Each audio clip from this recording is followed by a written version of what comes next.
Greetings, everybody. This is Dan Davis and another episode of the Catholic Family Podcast. I am on today with two good friends, Dan Kramer and Ben Landsgaard, and we're going to talk today about faith and finance. And so, welcome, guys. I appreciate you coming on board. Yeah, thanks for having us on, Dan. Yep, absolutely. So real quickly to kick things off, one of the things we all know that the world is in kind of a bad place right now, and we got all of our subsystems are corrupted media and politics and almost all the way down the line. But what happens is sometimes I'll get the question, so what do we do about it? What do we do about this world gone bad? How do we make the world a better place? And obviously there's some obvious answers. We pray, we engage in the sacraments. We shine an example of light to the rest of the world.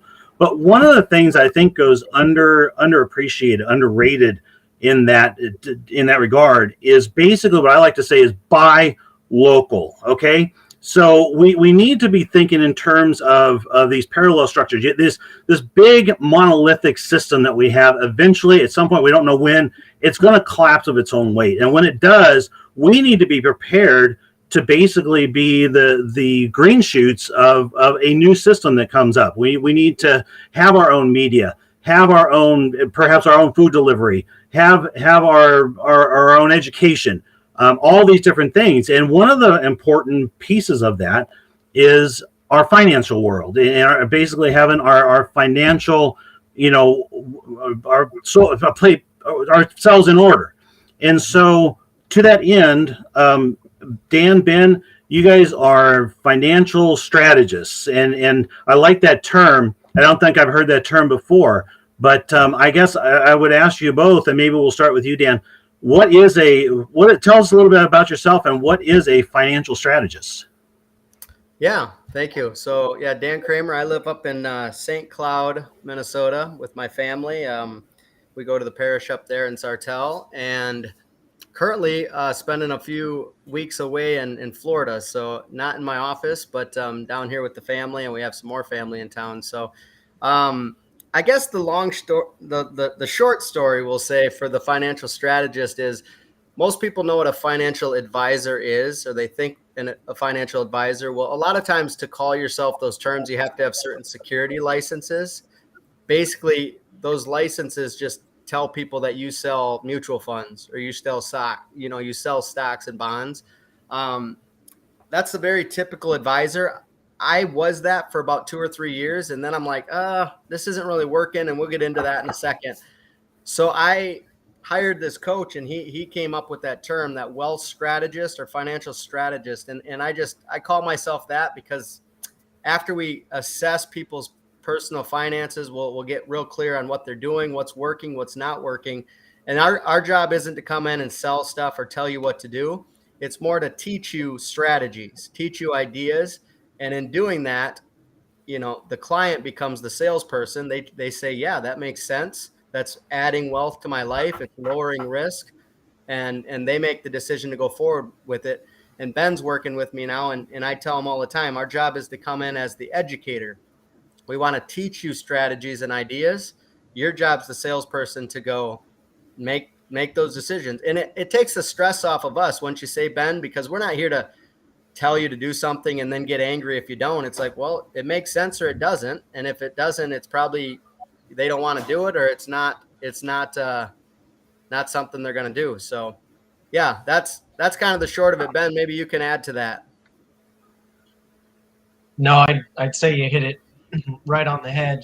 Dan, you mentioned, just the corrupt mainstream media, and I feel like a lot of that corrupt mainstream advice that comes from there just has people thinking like, a financial advisor is just going to help me, put money into the stock market, and that's my best option, and that's my only option. But it's not. There's other ways to think about things, and a big part of that is really looking at different strategies, and also just getting that organization in people's lives and having everything that they could possibly have in their life working together. And so that's where it's really good for us to help people, and that's how we help people. So part of that strategist language comes into play. Okay, very Yeah. good. Oh, go ahead, Dan. I was just going to jump in. Your intro with the world's kind of a weird place and there's a lot of corrupt media. Mhm. I'll just throw it out there right away. Like that's one of the reasons I started asking questions and looking for different ideas in the financial world. Is the financial world's no different. I honestly think it's super corrupt. It sounds weird. It's like I think the reason I got so passionate about finances is because I'm very competitive, and it's like if this is a game, I'm going to beat it because most people aren't retiring with a lot of money. Most people don't feel they have enough money. Most people don't feel they know how to save or where to save. And it's like, okay, so why? And there's actually a reason. The reason is the institutions and the banks and the governments, they teach the peons, us people of the world, to play by a set of rules, and they play by a completely different set of rules with the money, right? So they play by a few rules. They want your money. So they do things to help you and incentivize you to hand over your money. And we'll talk about some specifics in a bit, but second, once they get it, they want it regularly. They want systematic payments, right? ACH payments, monthly payments. Once they get it, they want to hold on to it for a long time, right? And we'll talk about a couple things, but think about retirement investing, right? Think about automatically leaving your paycheck. You can't touch it till 59 and a half, right? Think about paying off your mortgage as fast as possible. It hands over, the bank gets control of it, and really that's it. You don't really have an idea to get it back unless you're going to sell your house, right? So those are a couple ones. And then lastly, once they get your money, they don't want to give it back, and if they do, they want to give it back really slowly, right? Right. So Ben and I teach people like, dude, we got to flip those rules back to yourself. Like you need to learn how to keep your money. You need to learn how to pay yourself first. You need to learn how to hold. Oh, looks like we lost Dan for a minute. Let's see if we Dropped off can. there. He had a little bit of a rough. Oh, hang on. I think. Gotcha. Got you back there, Dan. Sorry. Oh, sorry. What'd you guys catch? How long We was just I lost the gone? last few just lost the last few seconds was all. I'll just wrap up. Like we and Ben jump in, but we teach people to flip those rules, right? We want you to learn how to keep your money, keep control of it, pay yourself, have cash flowing assets, and then have a game plan to spend and enjoy that money later on, right? Which is not what the typical advice teaches you at all. It teaches you ways to send the money to somebody else, give up control, cross your fingers that you got enough later on, and then you really don't have a clear idea of how that's going to benefit you, right? I'm not saying everybody, but I would say the majority of clients we take on, so our job is literally to educate and to basically kind of break this unknown in the finance world and try to just simplify it so that there's more control, more cash flow, and other things with certain strategies. So the cool part is there's lots of stuff we teach clients that it's not that hard. It's simple action steps, and most of the time when we take on clients, they're clients for a long, long time because they realize this is something different. So that's Okay. I'll throw So that Ben, out there. Ben, what you got to follow up on that? No, okay. That's Dan. Dan always makes it tough to follow up on. Yeah. As you can tell, Dan is he gets very passionate about it. But Yeah. I like to Dan's point. There's if your only strategy is to give up control of all of your money and just accumulate as much as possible so that someday later on you can enjoy it, you're just putting yourself with a lot of risk because there's so many unknowns. I mean, just look at the world. The world has changed so much in just 2 or 3 years. So do you really want to put your money at risk by doing the same thing for 30 years in a row? What if taxes go up? What if the market goes through some seriously big downturns? So rather than just looking at it as one 30-year plan, let's make 31-year plans where your money is accessible. Everything can change. You can make adjustments, whether you have a down year, a good year, a mediocre year. And just having that control is huge. And I think, the media's just done such a great job of saying this is too hard for the average person. Just give up control of your money to us, to the institutions, and to financial advisors, and let us handle it for you. So they also take away a lot of the responsibility. It's our responsibility to look after our money. And that's another thing that we do is we don't come in and tell you what to do or say, hey, just hand over your money and we'll take care of it, go get you a rate of return. No, we want to teach you, because we could get hit by the bus tomorrow. And if we get hit by the bus tomorrow, now what are you going to do? You've got to be armed with the knowledge to keep the plan going no matter what happens. Worst possible case scenario, it still has to work. Right. So let's say I'm 25 years old. I've got a young family, and it's growing, and I've got an income coming in, but it barely makes ends meet. And I'm at the start of my financial career. What kind of advice would you give me to start to become financially independent? Ben, go ahead. You Okay. tackle it first, and then I'll add anything. That kind of speaks to my situation a couple of years ago. So this is near and dear to me. But for me, I would say education is really huge.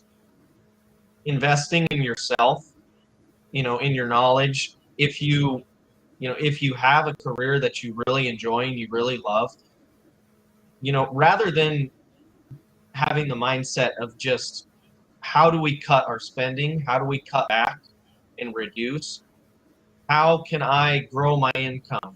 So how can I, if I'm a sales manager and I sell roofs or something, how can I go out and get more business? How can I be more successful, add more value to the world to increase and expand my means rather than just constantly closing it off?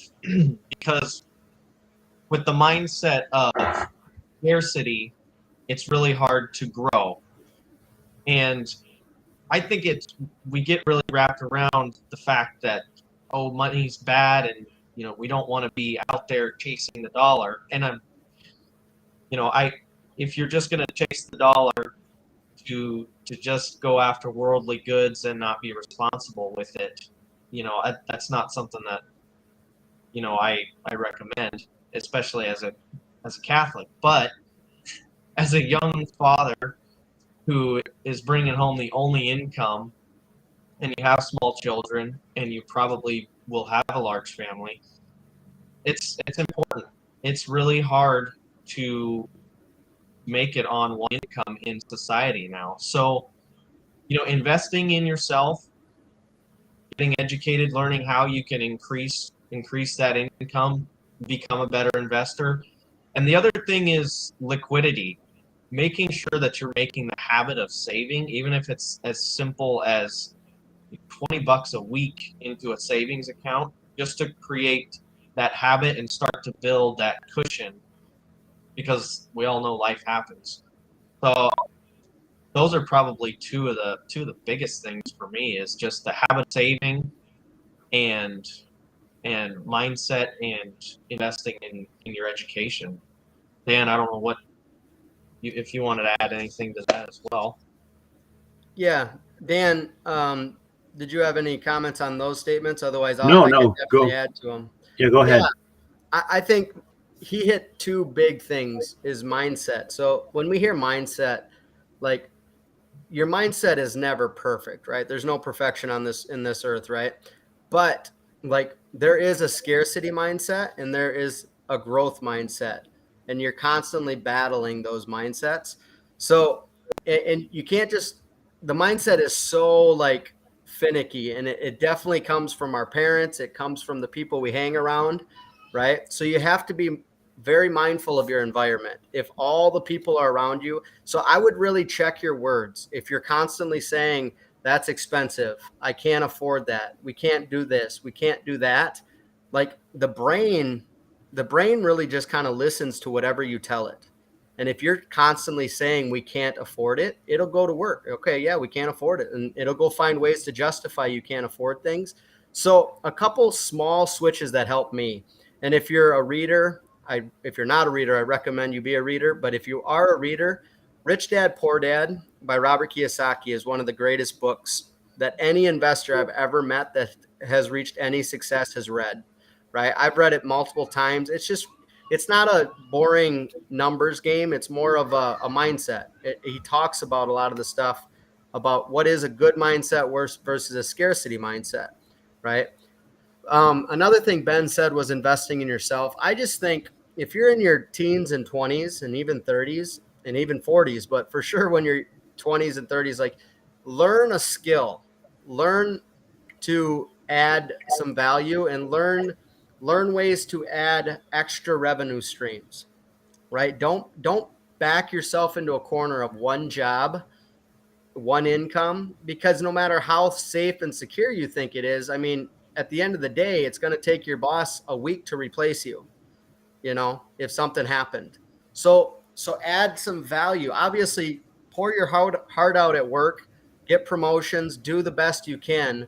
But also, and I tell people this, from 9 to 5 is paying your bills, but literally from 5 to 9 p.m., that's where you build wealth. That's where you take info, and that's where you go add your second and your third and your fourth revenue stream, and hopefully some passive revenue streams over time, and actually build some wealth. So eventually you get to a point where you're not relying on that one job, that one income. Even if you love it, stay there as long as you want, but you don't want to be trapped in a corner where you need that forever. And I know that's a little vague, right? Especially if you're 23 years old with a new family and not enough to live on. I would just add to what Ben was saying. I definitely agree. Mindset, investing in yourself, pick up a book, start learning. And the reason books are important is you have to control your environment you put yourself in. If you go home and you're in the same environment, and you go to the family reunions, you go to your church, and they're all the same people with the same mindsets, it's really hard to break out. So you have to literally pick up a book. You have to add people to your life that is going to help you change your mindset from scarcity to abundance. You'll hear that a lot. But lastly, I want to add the model we walk people through, the financial process. It's built for someone making a lot of money and someone just starting with no money, right? It's built off of principles of success, principles of financial success, not products. It's not like, well, you're not in this wealth bracket, so this doesn't apply. No, it's very simple principles. Step one is we want to have maximum protections in all area, right? And the question I always ask, Ben probably hears it a couple times a day, is if you got a $300,000 house and it burned to the ground, how much would you want? And Dan, I'll ask you, how much would you want a check for to replace that house? Well, you would definitely want to get it back to where it was at a minimum, right? Yeah, full replacement, right? That you don't Right. want them sending you a check for $100,000 and saying, "Well, good luck. I hope you enjoy your trailer house." Your tent, yeah. You know what I'm saying? So full replacement in all areas is step one, whether you're brand new starting out, because life happens, right? And the second part of that part one is we don't want it to cost a lot. People think, well, I would when I get money. No, you have to start with somebody teaching you. If you don't know, how do you fully protect everything you have? And obviously we want to do it without it costing much. So one of the things we tell our clients and we follow is no out-of-pocket cost, right? Ben and I don't charge you to work with us. Like, you'll never write us a check. And if we ever recommend a strategy or teach you something, we have to show you ways to find or free up that money that's being used ineffectively somewhere else in your life. And so we'll teach you how to recapture that money and put it to more effective use. And as we're teaching you how to build this model we teach people about, it literally is completed with no cost to our clients.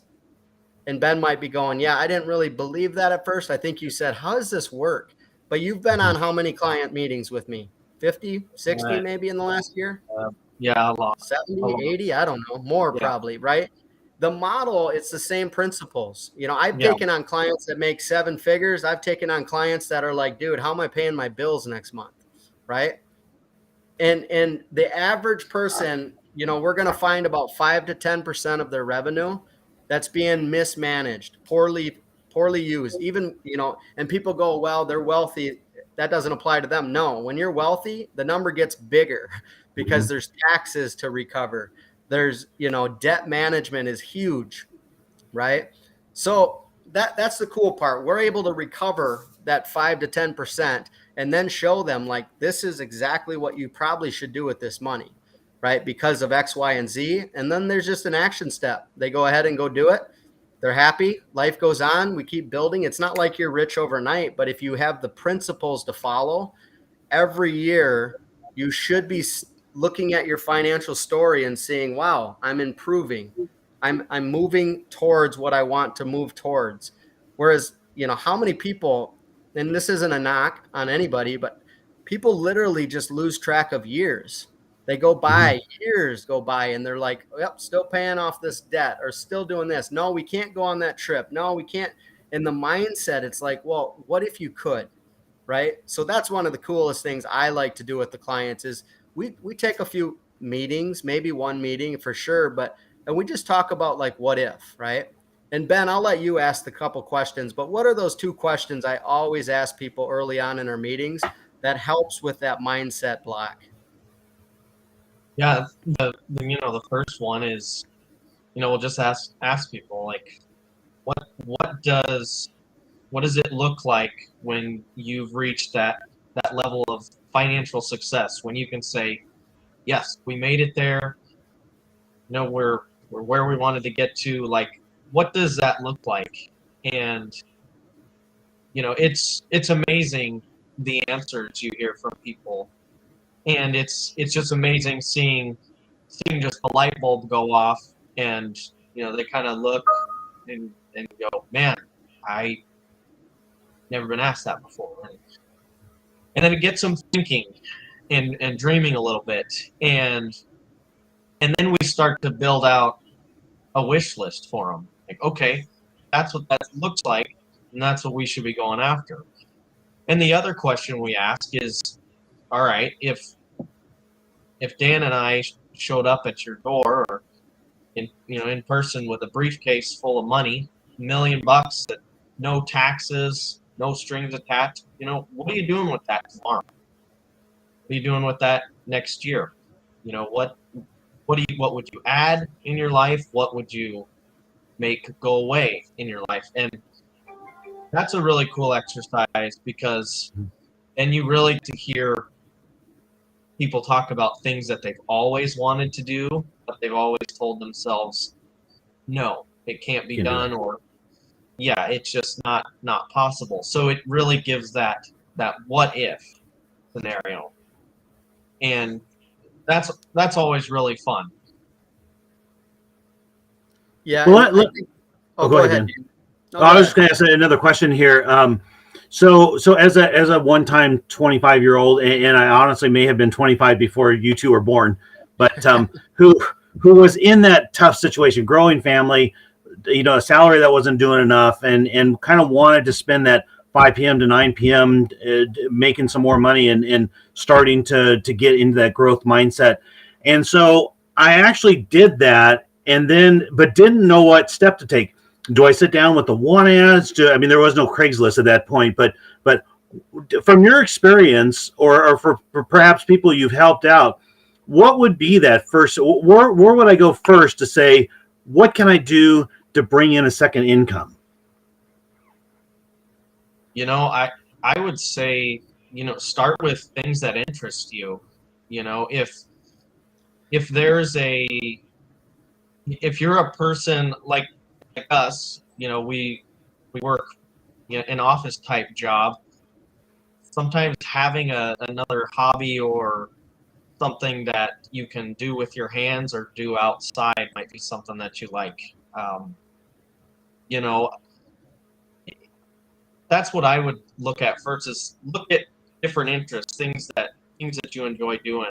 I mean, I just met last week a gentleman who, he's full-time U.S. Army, but he also has a pretty large real estate portfolio. So he helps people passively invest in real estate during his free time. So it could be something like that. It could be, if you enjoy welding, or you enjoy building things, you enjoy woodworking, maybe you do projects for people, or if you enjoy remodeling. I mean, there's so many different things you could do, and that's not including the amount of the gig jobs that are out there.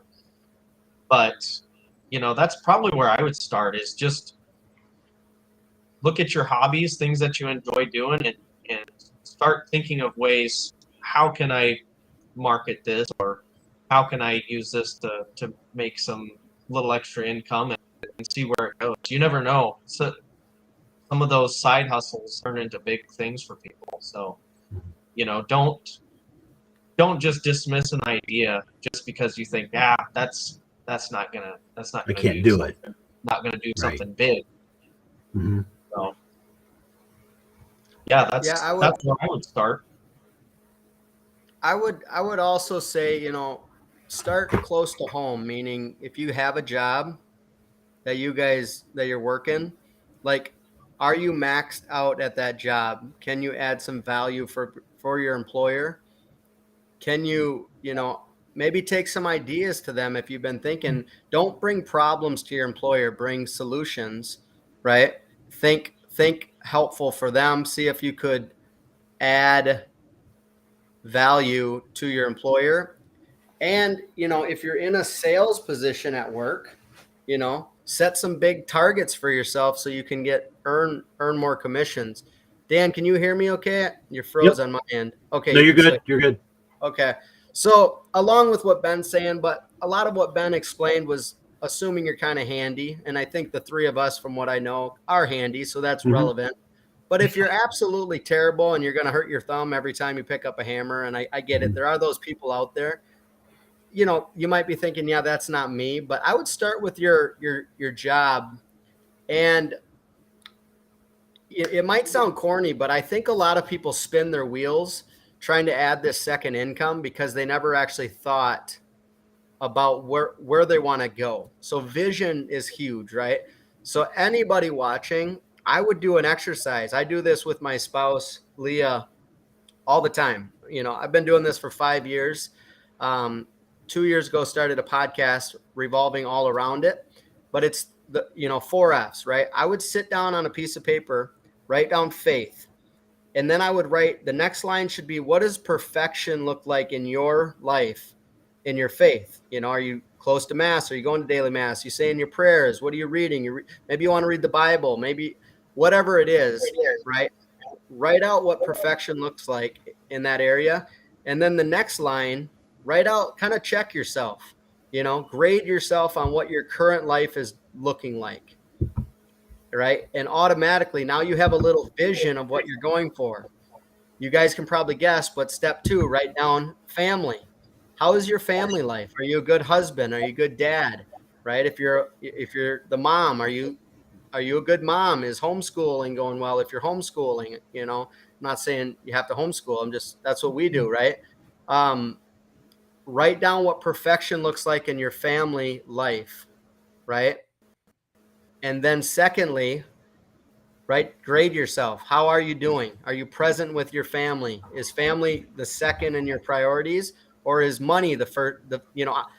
This is a little segue here, but I've actually found that people that mismanage and are constantly broke all the time, they push money away. There's opportunities in front of them, but because of their mindset, they can't see them, or they miss opportunities. So all of that extra work and hustle, I think is good, but I think it can spin your wheels if you don't actually sit down and do some mindset work, do some vision work so you know where you're going. Have a game plan when that money comes to you, right? And you hear it all the time with you know, professional sports athletes. They get this monster salary and then they get injured and they're broke within a year, right? It's not, money does not make you wealthy, right? And whether you have money or not, I think you would agree with me, right? But especially if you don't have money, you're going, well, obviously I'm not wealthy. Your mindset is what makes you wealthy, right? So fix your mindset today. Start now. It's a muscle and you have to work at it. And then when that money comes into your life and you start better managing it, start better managing your mindset in all the areas of your life, like you're going to manage it better and you're going to have more, right?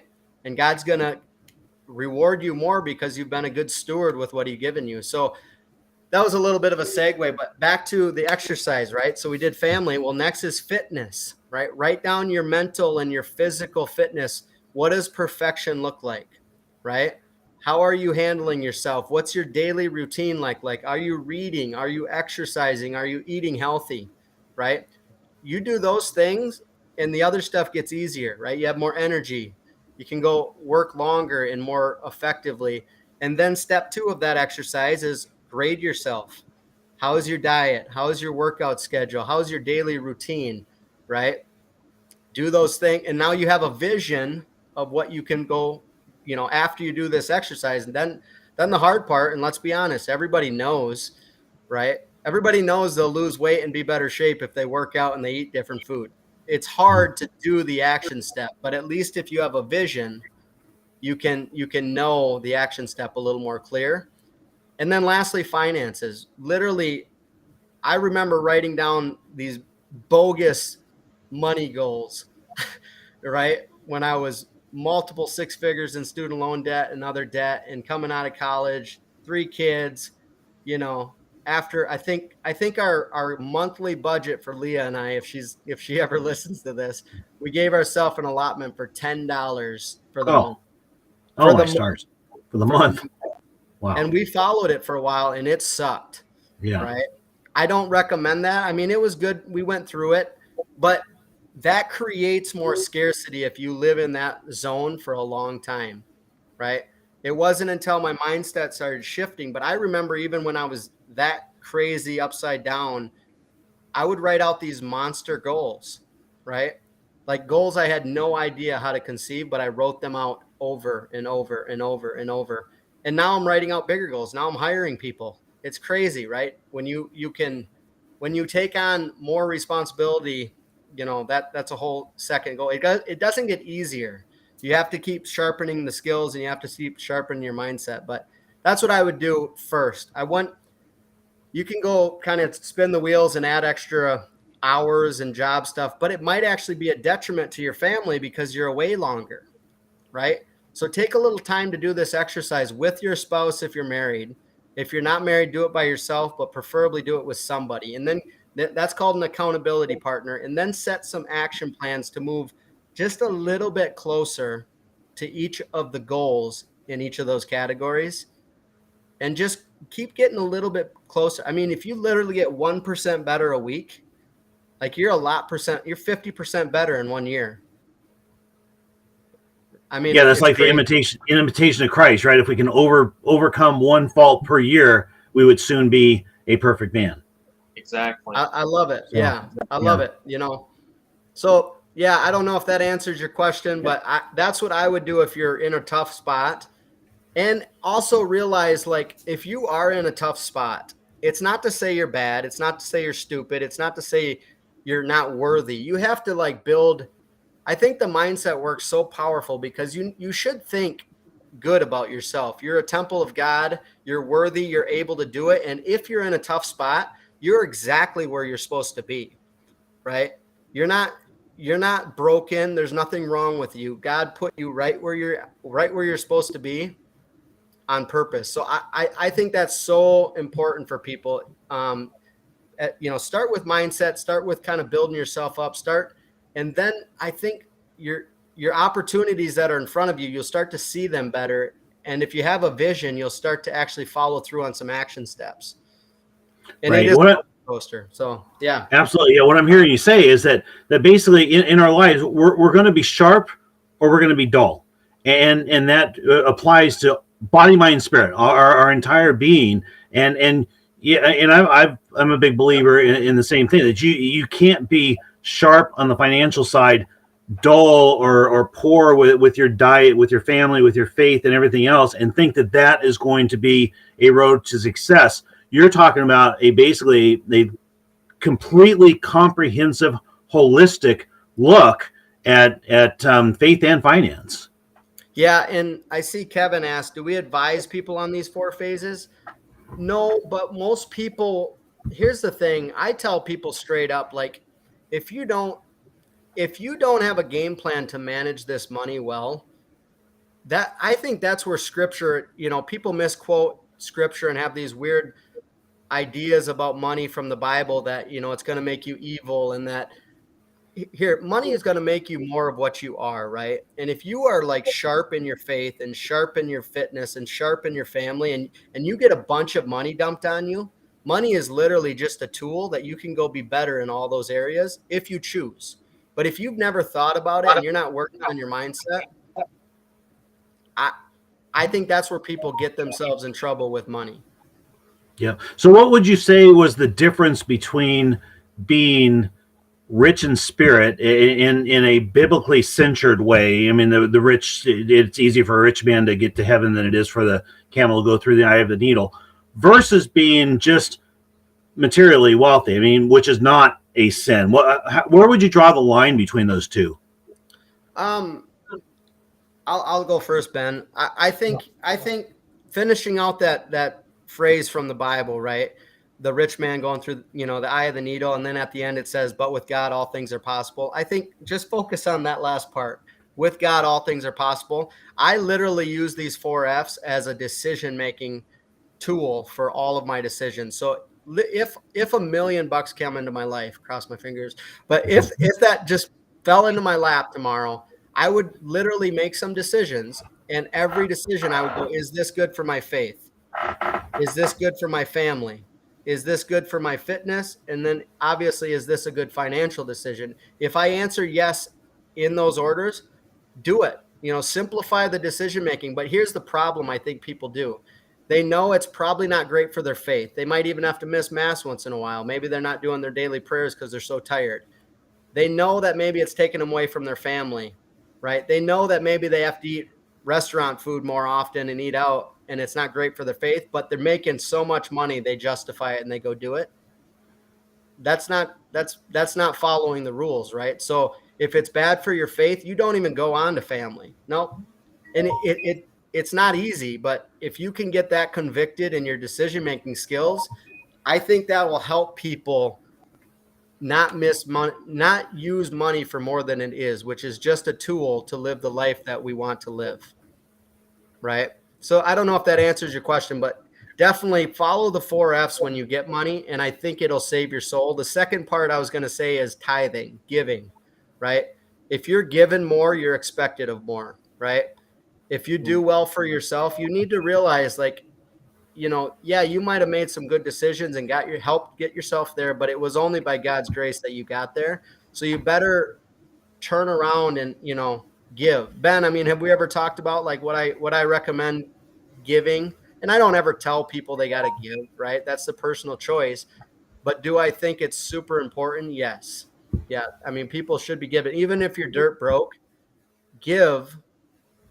If you got negative $10 a month, take $1 and give it away, right? Because what does it matter if you're negative $11 that month, right? Right. Yep. And it's something we've talked about recently ourselves, that part of that tithing, you try to be as local as you can. You give, yeah. Of course, we're instructed we have to give to the support of our pastor and to the support of our church, but to the same extent, I mean, part of, at least in my opinion, part of tithing goes to, if you want to go out to eat, don't go to a big box restaurant. Go to something local. Leave a good tip. Okay. Help make somebody else's life better. we've got a food bank up the street, and we're going to start getting over there and seeing what do they need. Do you need diapers? Do you need tomato sauce? And see if you can give there as well, and make your giving multifaceted. Make it organic. Make it something that makes a real difference. And especially if you have children like you both do, it becomes an example to them that they can see. As St. Teresa liked to talk about how she what a great pleasure she got out of helping the poor, giving the coins to the poor when she was growing up, and it left a big influence on her. So yeah, we're big believers in tithing. I love it. Yeah. No, that's an awesome thought. Just like you said, having it multifaceted and doing those different things. That's awesome. It doesn't just have to be giving to one organization or just to the church. But I used to have the mindset of, no, I don't need a lot of money. I don't want to chase money. I don't, and I stay broke. And instead, now I flipped my view on that as, okay, if I become more wealthy and I do have more financial success, I can do more good things with it. It's our responsibility to support our pastors and our schools and all of the religious. And there's a lot of them. There's a lot of them, and they have a lot of kids that they're taking care of and that are under their care. So, there's a lot of good that you can do with taking care of your parish and also giving to the church.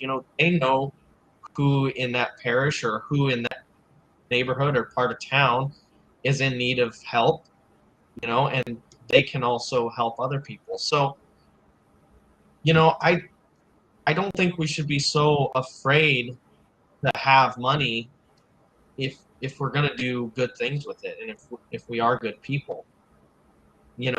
Something I learned from Father Philip that was very interesting is the quote about easier for camel to go through an eye of a needle. Well, he actually explained to me what that meant. And back in the day, there was an eye of the needle outside of the cities that was big enough for a person to walk through, but it was too small for a camel to go through easily, because they just wanted to keep camels out of those certain areas. But a camel could still get on its knees and crawl through. So when you hear that, don't literally think of a sewing needle. A needle, right. A needle. It's, so that's, I feel like a lot of times as Catholics, we take some of those things out of context. And, and so that was really interesting learning that from a priest, because I always thought of a needle, and so I don't know, that's, and when we talk to most people, most of our clients, and, they tell us what they want to do or what they would do if $1 million landed in their lap. And most of them, would be giving away a bunch of it, Mm-hmm. So I think having money in the hands of good people is also the answer to combating a lot of the evil we have in the world. And I think it's absolutely true that sometimes it's actually your poor people who don't have money, who are the most rich in spirit in a negative biblical sense, because they're avaricious. They don't want to work. They want to have your money. And so, they are rich in all the wrong sense, even though they don't have money. And then on the other side, you do see, millionaires, billionaires sometimes who are extremely, we used to use Bill Gates as an example, but we don't do that anymore. But that's a different show. But there are millionaires, billionaires who spend their money, well, and really, I think, live a good life in terms of their financial life. Yeah, exactly. I just wanted to. Oh, sorry. Go ahead.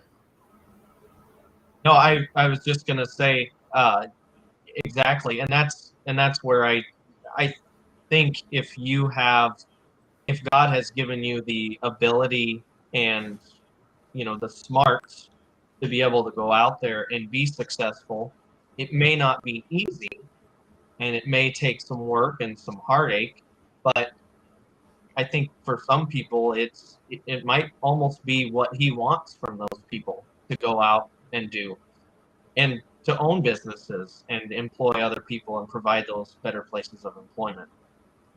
So I think maybe some people are missing out on their true calling just because they have a bad idea about money.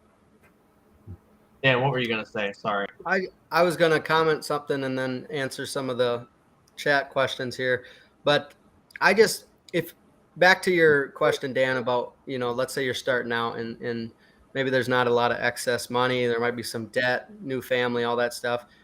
Form the mindset's like the buzzword here, but form the mindset right away. Most people are consumers. They get their money and they go spend it and it's gone.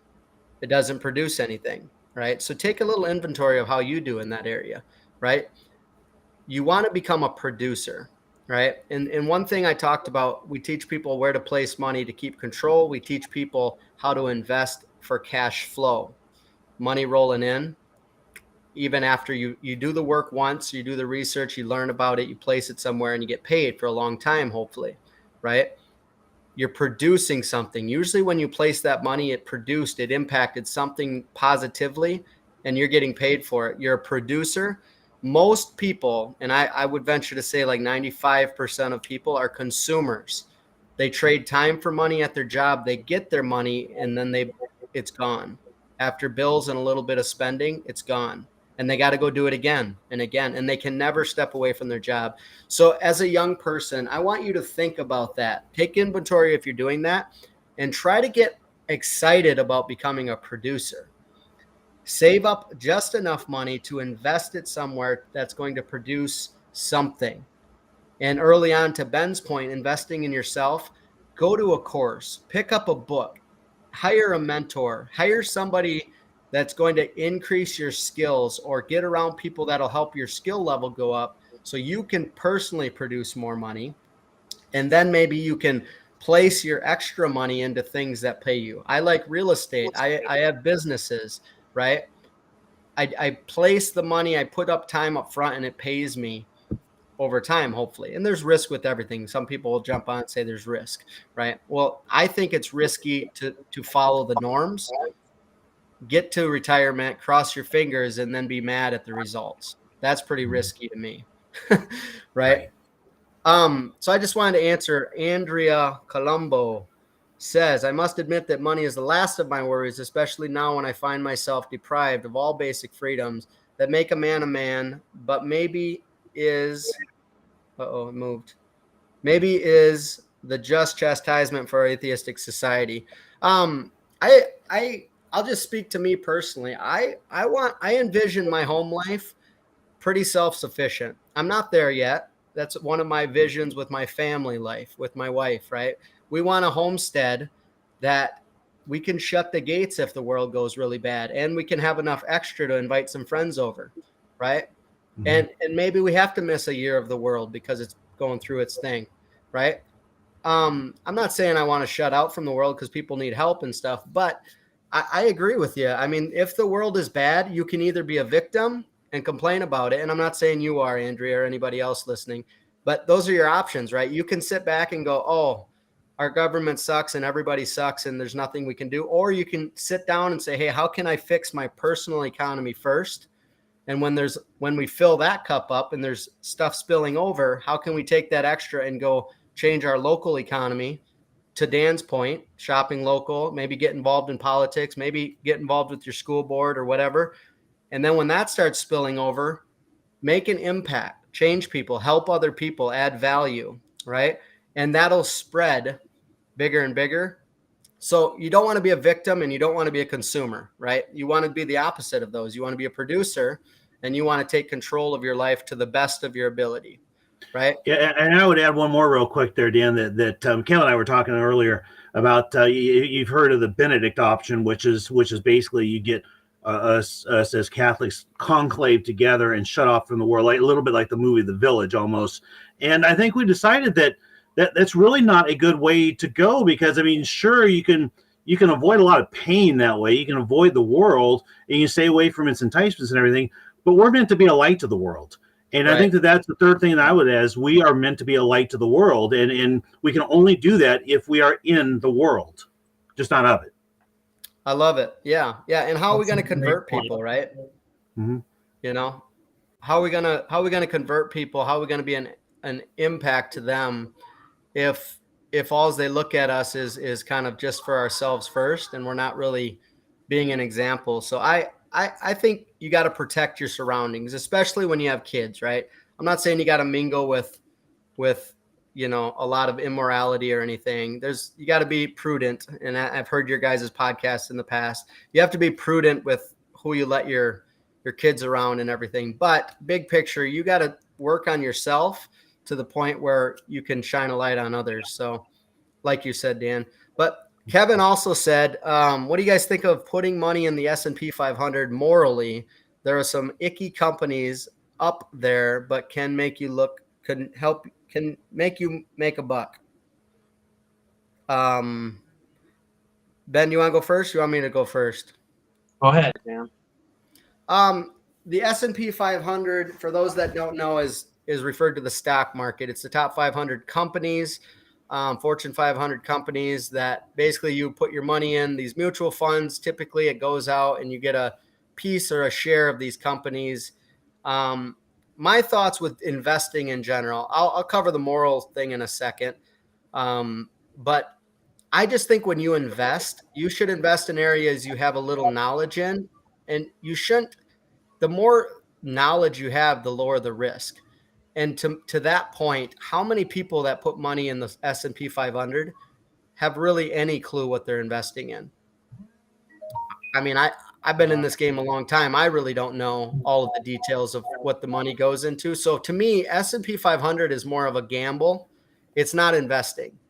But I do have friends that day trade. They study the markets up and down, and they do okay for themselves, right? That they took that on as more of an investment in themselves to learn the skill. That's different. But most people that just throw money in, cross their fingers, and hope for their 8 to 10% return, it's no different than gambling, right? I do the same thing sometimes when I sit down at the poker table, right?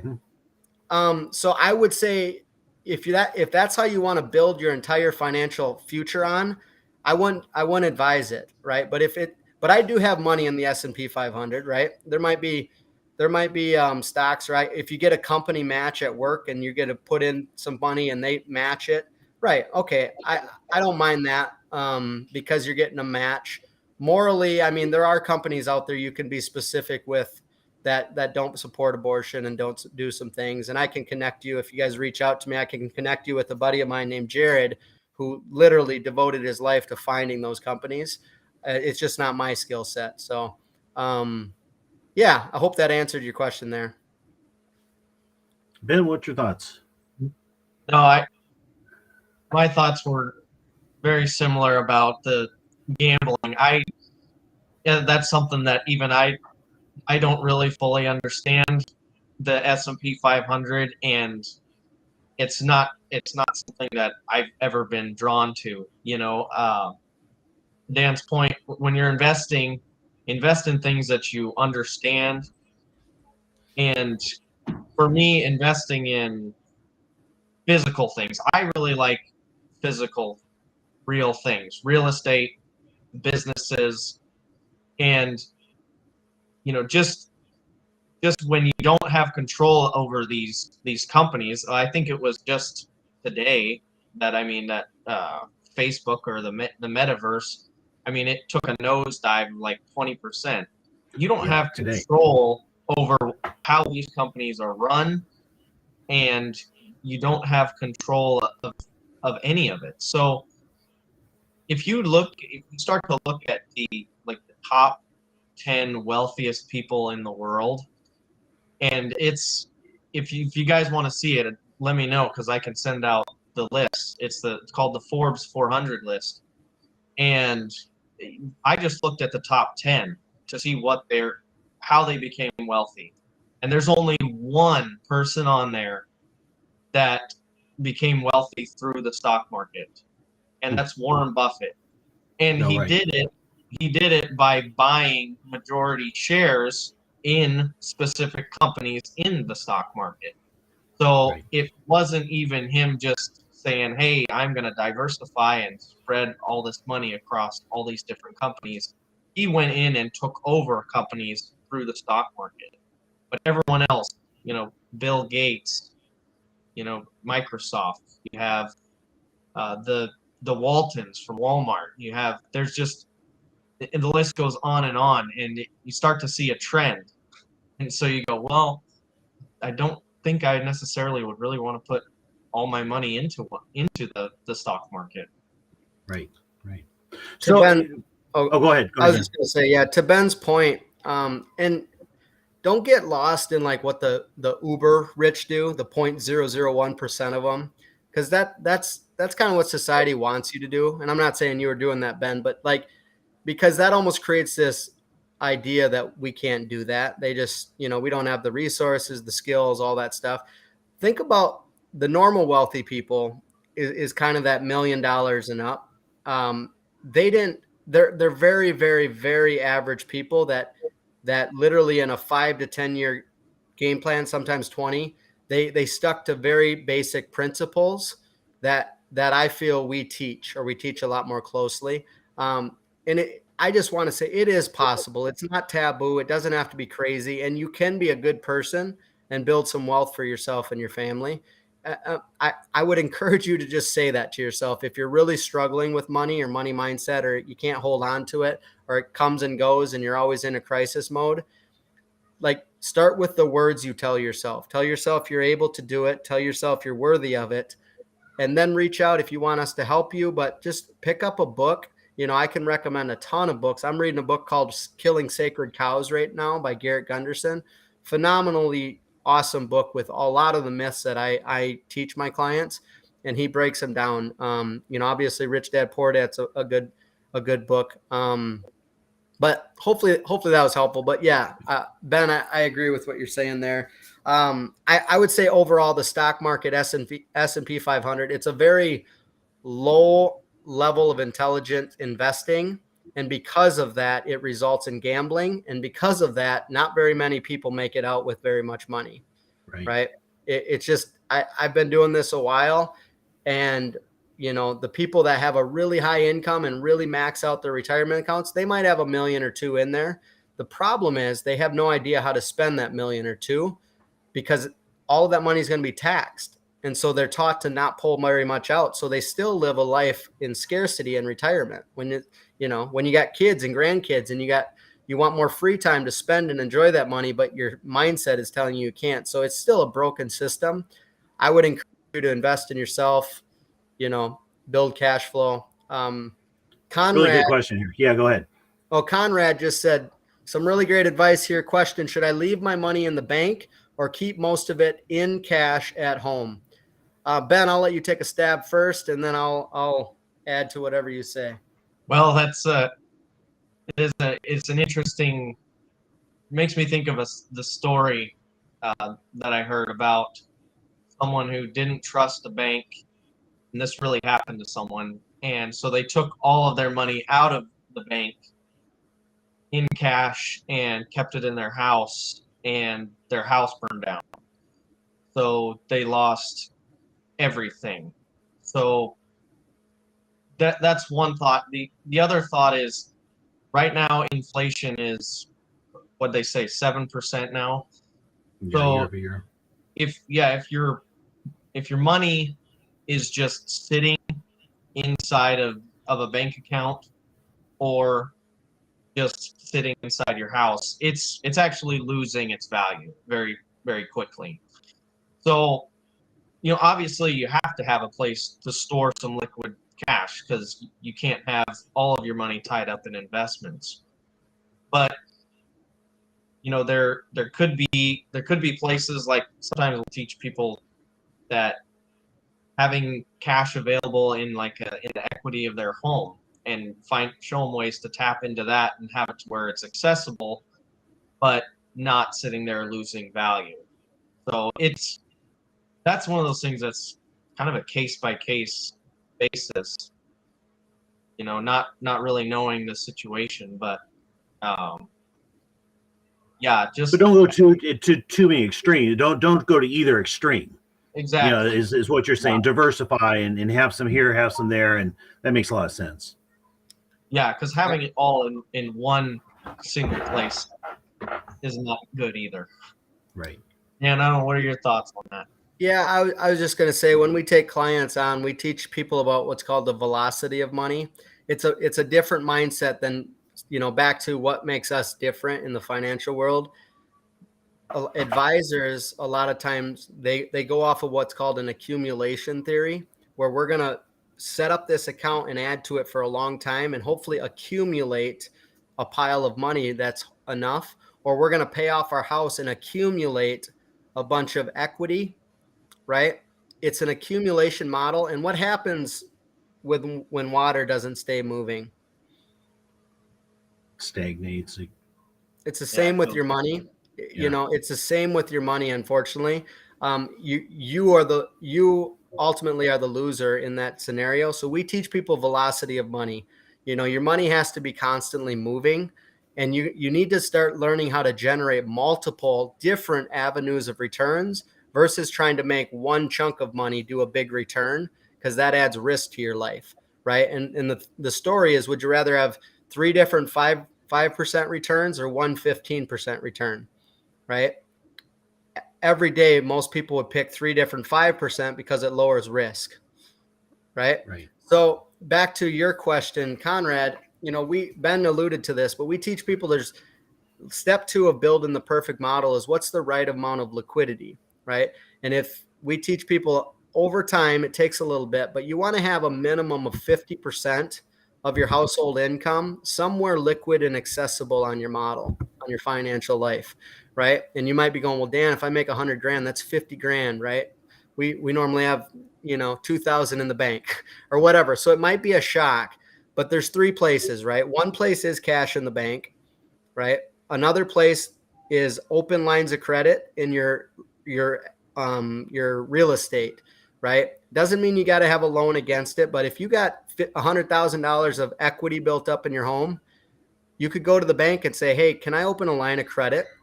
They might charge you a couple $100 to open it, but you don't pay any interest unless you use it. But if it's not open and approved, you can't access that in the time of crisis. You have to be approved for it. And once they approve it, then that is available. I would count that as liquid money that you could use if you need it. And the third place would teach people is cash value and life insurance policies.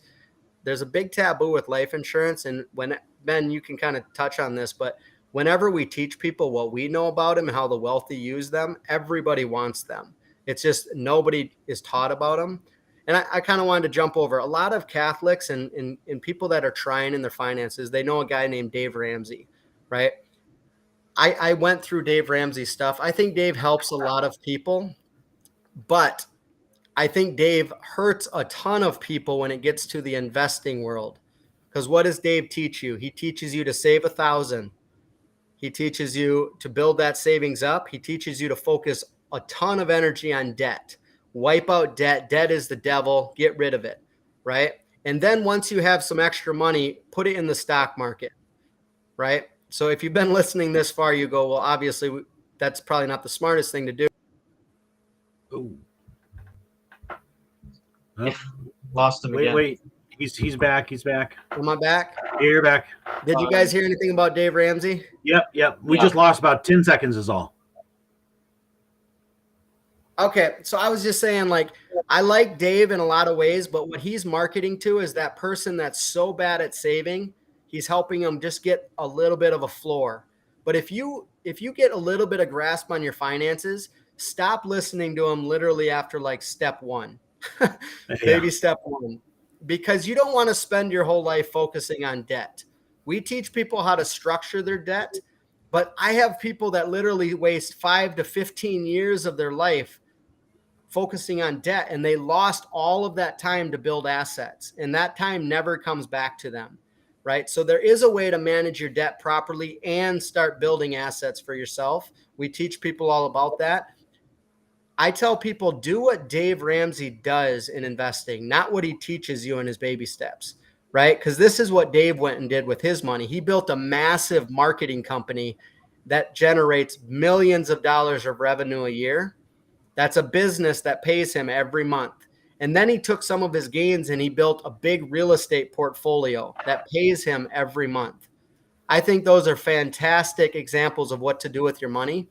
But that's literally baby step 7 before he's starting to tell people to invest in real estate. It's crazy, right? I think it's hurting a lot of people to help them actually get out of the poverty state, right?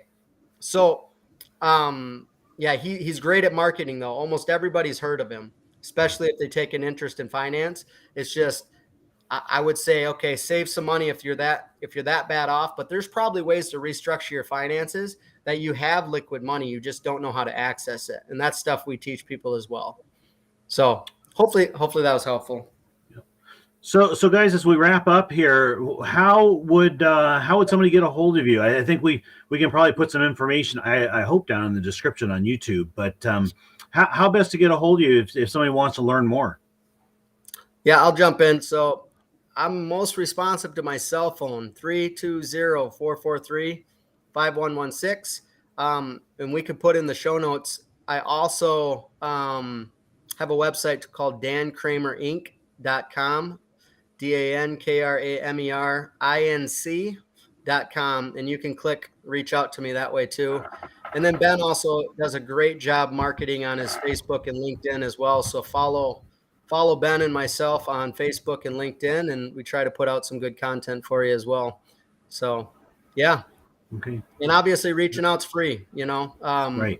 Take a 15-minute phone call. We'll learn a little bit about, and sometimes if you're not in a position yet to move forward with the model and stuff, and once again, it's free. It's not like you won't be in a position because it costs you anything. It's just maybe there's a few simple steps you go do for a couple months and then get back with us. We do that all the time, so yeah, Ben, you can add to that if you want. No, I was just going to say I'm pretty active on Facebook. I put a lot of content out there and things for people to read. So my handle on Facebook is just Landsgaard Financial, and that's where I spend a lot of my time.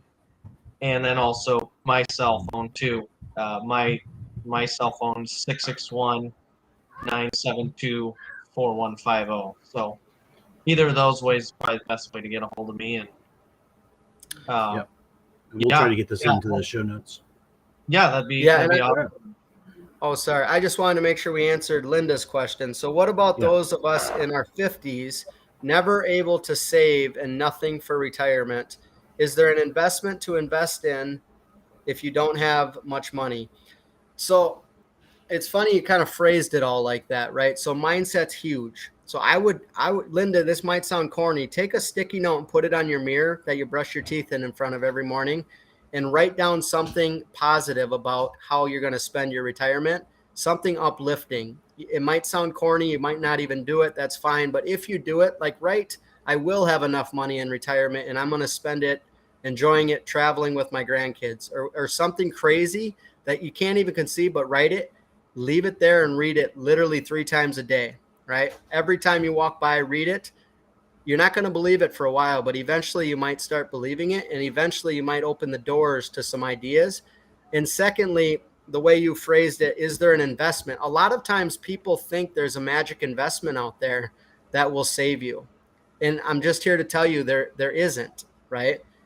And that's false marketing from the media, is that the only people that get rich got lucky, and it's not. And so what we do, Linda, is we teach people how the sum of all of their decisions should work together to just be as efficient as possible, because you're probably doing something in your finances that we could probably teach you to do a little more effective. Maybe not, but I've taken on a lot of clients over 6 years, and I haven't had any that we can at least tip the scale a little bit in their favor. So I would just say, don't wait for a magic investment to come along, because there's no such thing as one. There are good investments, right? But you probably know about them. I mean, there's real estate, and there's retirement accounts, and it's all the same stuff. So that might be another point too. When we're different from other people, it's not like we got this secret bag of magic tricks. It's the philosophy and the principles behind it. We teach people differently to flip those 4 rules I talked about. How do you keep more control? How do you get to paying yourself income? How do you get to control when you get to use it? All of the things that the governments, the banks, the institutions are doing, we try to teach the average person how to do that as well. So hopefully that was helpful, Linda. Very good. So guys, this has been great. Let me go ahead and give you last words, and then we'll sign off. And I definitely appreciate you being on. Ben, you want to go first? Yeah, thanks so much for having us on. I mean, this was great. So hopefully everyone's learned a little bit. Just some mindset. Even if that's all they took away, is just learn how to shape their mindset a little bit. That's a big win, and hopefully we made it clear how we can help people if they decide they need some help. So thanks so much, Dan. Right. And Dan, I think we're still good with you. I think we might have lost him again. Might have lost Dan there. I can kind of hear you guys. Oh, there. Yeah, I think you're back. Yeah. Go ahead, Dan. No, I think I spoke enough. I'm grateful to be on, and you guys are doing good work. I appreciate the time. Yep. Well, thank you guys, and we'll go ahead and sign off until next time. Just to promote a show for tomorrow, Kevin's going to be on with Dr. Peter Shajnowski talking about the fake Sister Lucy, and big name, big interview, and I think it's one that we're all excited for. So stay tuned for that tomorrow. And Ben, Dan, thank you guys for being on, and we will talk again, I'm sure, sometime in the future. God bless. God bless, Dan.